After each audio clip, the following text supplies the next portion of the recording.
CD Projekt Red recently celebrated the 10th anniversary of The Witcher 3, and of course, The Witcher 3 took the world by storm in May of 2015 and is still regarded as one of the best RPGs ever made.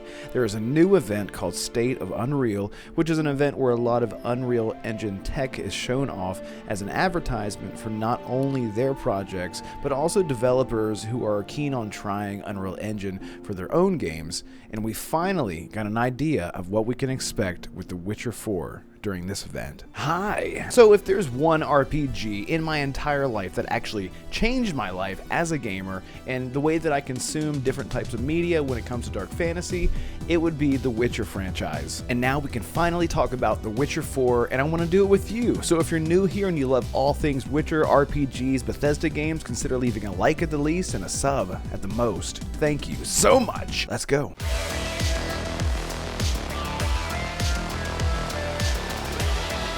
The first scene opens up with what looks to be merchants or collectors of some sort traveling in a wagon, and as you can see here in this shot, one man seems to be holding what is most likely this region's currency, which, correct me if I'm wrong, but this heavily resembles real-life UK's King Charles coin.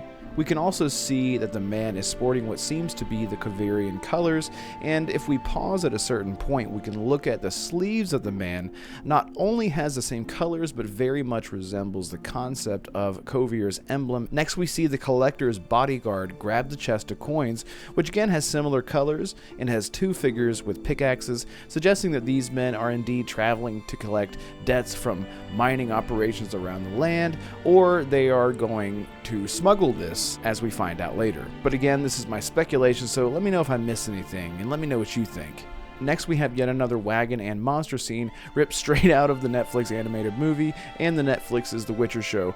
CD Projekt Red really does love monsters attacking wagons. After the wagon is picked up and dropped, the man falls out and rolls over, and we finally get to see our first look at the legendary Manticore, and it looks so terrifying and awesome. The Manticore is a flying creature. It's sort of a mix of a lion with bat wings and a scorpion tail. Pretty sure we saw that scorpion tail impaled that man and drag him out of the wagon in that first shot. Now the Manticore has been a staple only in name and in school of the Witcher universe, as it was the first outfit that we ever see Geralt in, even from The Witcher 1. And in The Witcher 3, it's obviously another awesome Witcher gear set that you can acquire. The scene transitions and shows a passage of time, and we finally get to see Ciri, who is now picking up one of the coins that we saw before. Salt.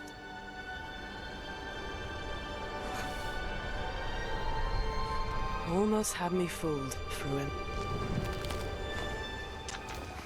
Now, I'm not exactly sure if she is referring to the coin being made of salt instead of silver, because it is a historical fact that throughout history, some kingdoms and empires used to actually press salt flat and stamp fronts and backs of it with their kings or emperors and use it as currency, or like I said before, I think that they are just smuggling salt and this is the bounty that they gained. So let me know what you think about that. We now have the beautiful shot of a vista, which is now we know for sure is the Kovirian mountains.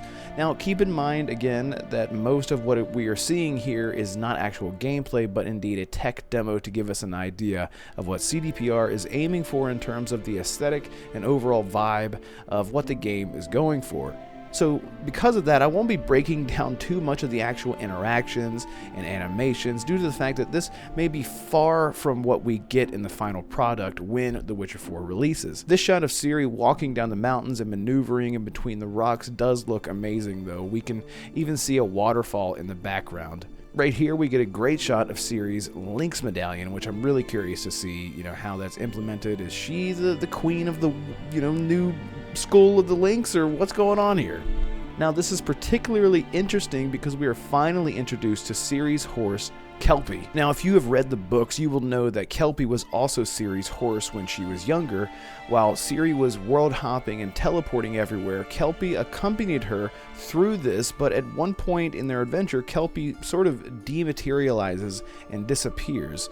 So if this is the same Kelpie or just a new black mare that she names Kelpie, we'll just have to find out. But it's very cool to see them doing these deep cuts of the lore like they always do. In this segment, CDPR showcases the incredible incredible realism that Unreal Engine 5 is capable of, with the seamless animations and then even the muscles of the horse as you ride. This is very reminiscent of what they did with Red Dead Redemption 2, with the levels of realism that they had in that game. Flesh solver, and these machine-learned deformations. So you've got realistic muscles moving and stretching under Kelpie's skin without compromising the performance there. In this segment, CDPR introduces new nanite foliage technology. This allows them to have much more realistic and open world that feels alive without being too demanding on hardware. But I won't get too much into the tech talk, but this is still very cool to see. And again, I'll link the full video down below if you want to see them talk about all of the intricacies of the technology. Now let's get back to Ciri, and I'll let the devs introduce this segment. Welcome to Valdrest. So Valdrest is a port town, a hub for fishing, trade and mining. It's one of those places where you can meet shady characters or overhear gossip from other lands. It's also where Ciri took on her current contract. High-tech, let's leave Kelpie here and explore the marketplace and food. And the missus? I'm so excited we can finally show you some of this stuff. Let's see what Valdrest has to offer.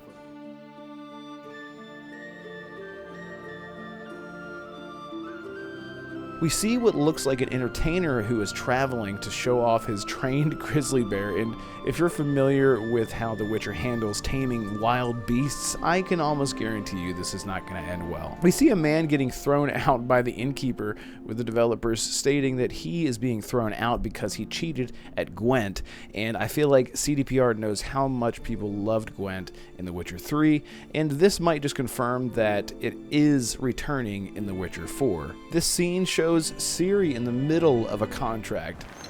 A typical day's toil. Who in? Witcheress. What news of my wagons? No eternity is taking that damn salt to arrive. I found them. And, well, suffice to say, they'll not reach you. As for the salt, I found not one speck. I presume this comes as no surprise to you. Now.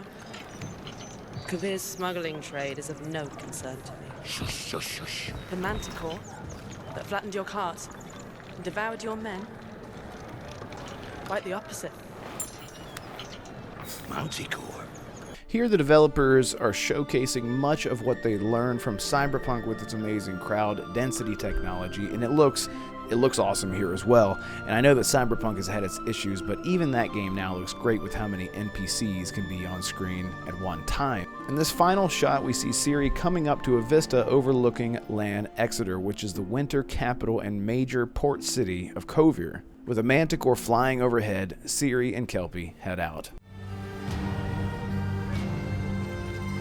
Onward, Kelpie. We've worked. I know that there's a lot more to look forward to, but I just wanted to break down some of the things that caught my eye without being too boring and without, going too deep into the tech talk of the entire presentation. So those are some of the things that I thought was interesting about The Witcher 4, but if you found anything, or if I skipped anything, or if I was wrong about something, let me know, tell me. And if you're new here, don't forget to leave a like at the least and a sub at the most, and I'll see you guys next time. Goodbye.